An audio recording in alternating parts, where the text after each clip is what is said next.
Hi hello నమస్తే. నేను మీ లక్ష్మీ నిర్మల. ఈరోజు నేను మీకు కరివేపాకు పచ్చడి చూపిస్తున్నాను. కరివేపాకు నిలవ పచ్చడి తెలుసు, కరివేపాకు కారం తెలుసు, కరివేపాకు పొడి తెలుసు. కానీ ఇది ఒకరోజు 2 రోజులే ఉంటుంది. ఈ పచ్చి కరివేపాకు ఇప్పుడే ఫ్రెష్గా కడిగి శుభ్రం చేసింది. ఎండు మిరపకాయలు, ఇవి కూడా ఎండు మిరపకాయలు వేయించక్కర్లేదు నూనెలో, మామూలు ఎండు మిరపకాయలు, జీలకర్ర, చింతపండు. మీరు వేడి నీళ్ళల్లోనే ఉడకబెట్టుకు ఉంచవచ్చు, నానబెట్టి, లేదంటే మామూలు నీళ్ళల్లోనే నానబెట్టి. నేను కొంచెం గోరువెచ్చటి నీళ్ళల్లో నానబెట్టి ఉంచాను. ఇప్పటికిప్పుడు మనం చేసుకునేటువంటి పచ్చడికి ఉప్పు, తగినంత ఉరికినే జస్ట్ పసుపు, చివర్లో పోపు దినుసులు, నూనె, పోపు దినుసులు, ఇంగువ. ఇవే, ఇంకేమీ అక్కర్లేదు. చాలా సింపుల్. ఒకరోజు 2 రోజులకి, ఒకరోజు కంటే 2వ రోజు ఫ్రిడ్జ్లో అలా పెట్టుకుంటూ ఉంటుంది. ఈ తడిది కాబట్టి ఉండదు. ఇప్పుడు ఏం చేయాలంటే ఏమీ లేదు, మొత్తం అన్నీ కలిపి మిక్సీలో వేసేసుకోవటమే. ఈ కరివేపాకు ఎంత మనం ఇంట్లో సభ్యులను బట్టి ఎంత అంటే అంత కరివేపాకు తీసుకోవాలి. ఈ కరివేపాకుని ఇలాగే డైరెక్ట్ వేసేసుకోవటమే. మనం తినే కారాన్ని బట్టి మిరపకాయలు వేసుకోవాలి. ఆ తర్వాత కొంచెం జీలకర్ర, కొంచెం పడుతుంది జీలకర్ర తీసుకోవాలి. ఆ తర్వాత సాల్ట్, ఉప్పు తగినంత వేసుకోవాలి. ఆ తర్వాత చింతపండు, మనం నానబెట్టి ఉంచుకున్న చింతపండు. ఇలా నానబెట్టి ఉంటే కనుక చాలా ఫాస్ట్గా 2 నిమిషాలు. ఈ పచ్చడికి ఎంత టైం పట్టదు, చాలా తక్కువ టైం పడుతుంది. దాంట్లో కొద్దిగా పసుపు, అంతే. ఈ పచ్చడి ఆరోగ్యానికి మంచిది. నేను వేసాక మళ్ళీ వేస్తాను కరివేపాకు.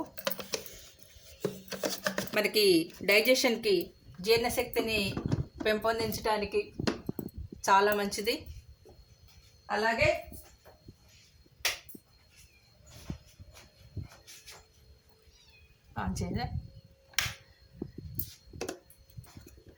జుట్టు పెరగటానికి వాటికి కూడా చాలా ఉపయోగపడుతుంది.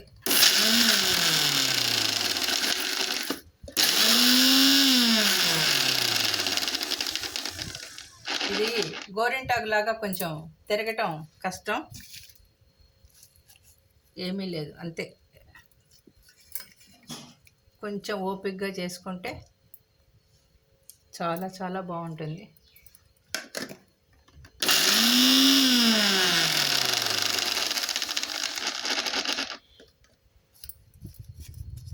మిక్సీ అవ్వటమే లేట్.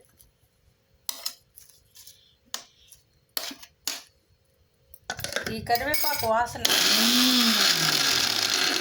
ఈ పచ్చిది వాసన చాలా చాలా బాగుంటుంది. ఆరోగ్యానికి కూడా చాలా మంచిది.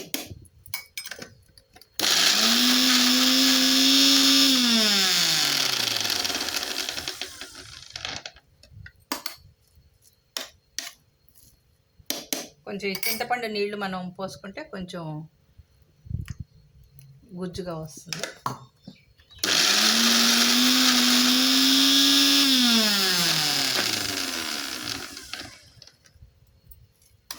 ఇంకొకసారి తిప్పేస్తే చూడండి, కచ్చాపచ్చగా వచ్చింది. దీన్ని ఇంకొకసారి తిప్పామనుకోండి,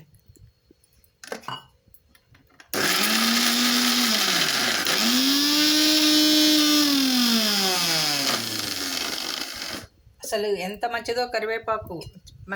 వాళ్ళందరూ చెప్తారు, ఇవాళ రేపు మనకి కూడా బాగా జనాలు చెప్తున్నారు, ఆయుర్వేద డాక్టర్లు వాళ్ళు, కంటికి మంచిది, చర్మానికి మంచిది, జుట్టు పెరుగుతుంది దానికని.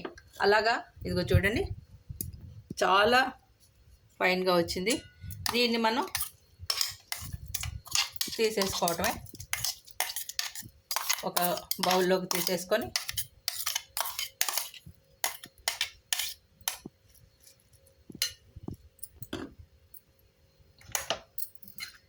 నేను ఇక్కడ మీకు చూపించడానికి మిక్సీని ఇక్కడికి జరిపాను, కానీ కొంచెం ఇదిగా ఉంది. కానీ చాలా చాలా మంచిదండి. కరివేపాకు మనకి అన్ని రకాలుగాను చాలా ఉపయోగపడుతుంది. కంటికి మంచిది, మెయిన్గా జుట్టుకి మంచిది, చర్మానికి మంచిది, మన జీర్ణశక్తిని అసలు ముందు జీర్ణశక్తికి, అందుకనే మామూలుగా డెలివరీ అయిన వాళ్ళకు కూడా ఇది కారపొడి మామూలుగా జ్వరం పచ్చం కింద కూడా పెడుతూ ఉంటారు. కారపొడి కొట్టి కరివేపాకు కారం. చూడండి పోపు వేస్తున్నాను. ఇప్పుడు ఆయిల్ వేసుకున్నాను. దీంట్లో మామూలుగా ఏం లేదు, మినప్పప్పు, శనగపప్పు, ఆవాలు, ఒక మిరపకాయ తుంచి వేశాను, అదే పోపు. ఇంకా జీలకర్ర వేయక్కర్లేదు, కరివేపాకు వేయక్కర్లేదు, ఎందుకంటే ఆల్రెడీ కరివేపాకు కారమే కాబట్టి మనం చేసుకునేది. ఇది మనం దీంట్లో కరివేపాకు వేయక్కర్లేదు, పోపు వేగితే చాలు. చిన్న ఇంగు వేసుకొని తీసేయటమే. ఇది అప్పటికప్పుడు చేసుకొని కూరలో వేడివేడి అన్నంలో కనుక నెయ్యి వేసుకొని తింటే స్వర్గానికి బెత్తెడు.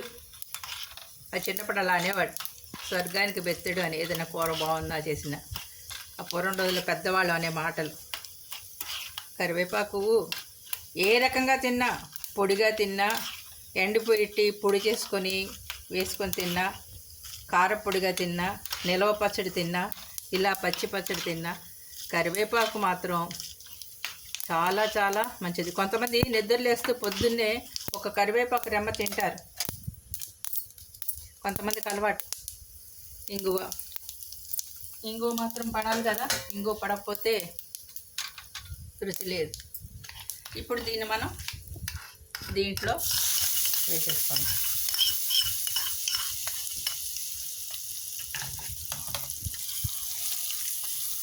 ఇదండి కరివేపాకు మామూలు రోటి పచ్చడి. ఇప్పుడు మన భాషలో చెప్పాలంటే కరివేపాకు రోటి పచ్చడి, పచ్చి పచ్చడి. ఇది నిల్వ ఉండదు, కానీ ఒకరోజుకి 2 రోజులకి చాలా చాలా అసలు ఆరోగ్యానికి మంచిది, రుచిగా బాగుంటుంది. ఒకసారి చేసి చూడండి, మీకు ఆ పచ్చి కరివేపాకు చిన్న స్మెల్ వస్తూ ఉంటుంది, వేయించకుండా ఉన్నటువంటి స్మెల్. అసలు అది చాలా బాగుంటుంది. ఆ జీలకర్ర, ఆ చింతపండు, ఉప్పు, కారం తగులుతూ పచ్చడి చాలా బాగుంటుంది. మీరందరూ కూడా ఆరోగ్యకరమైన ఈ కరివేపాకు రోటి పచ్చడిని చేసుకుంటారని ఆశిస్తూ, నన్ను అందరూ ఎంకరేజ్ చేయాలని, మీకు నచ్చితే లైక్ చేయండి, సబ్స్క్రైబ్ చేయండి. మీ లక్ష్మీ నిర్మల. Thank you.